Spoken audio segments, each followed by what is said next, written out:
carrés bâti en plein cœur de la capitale.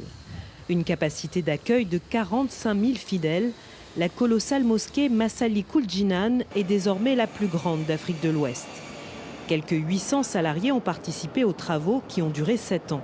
Un chantier complexe, de l'aveu même de l'ingénieur qui a coordonné l'ouvrage. Tu as 35 lustres au niveau de la grande salle. Ndeye Mariam ne cache pas son émotion. Un grand sentiment de satisfaction et un honneur d'avoir abouti ce rêve. Parce qu'à un moment donné, quand on avait fini carrément le gros œuvre, c'est-à-dire tout ce qui était structure, on se disait mais à quand l'inauguration? Tellement que c'était un édifice complexe, un édifice particulier.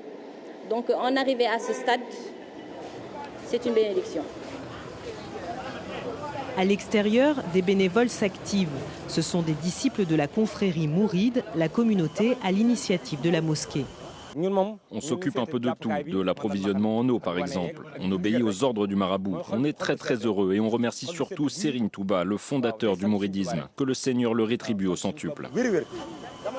20 milliards de francs CFA, plus de 30 millions d'euros, c'est le coût de cet édifice gigantesque bâti sur un terrain offert par l'État. Cette somme a fait grincer quelques dents, certains la jugent trop élevée, mais la mosquée a été intégralement financée par la communauté mouride, comme le rappelle l'un des responsables de la confrérie.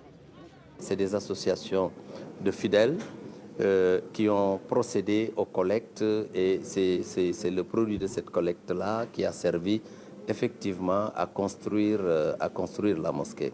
D'aucuns pensent que c'est du gaspillage. Non, ce n'est pas du gaspillage. Parce qu'il faut voir dans le symbolisme ce que représente d'abord cet ouvrage. Le complexe qui abrite la mosquée accueillera également un institut d'études islamiques et un musée.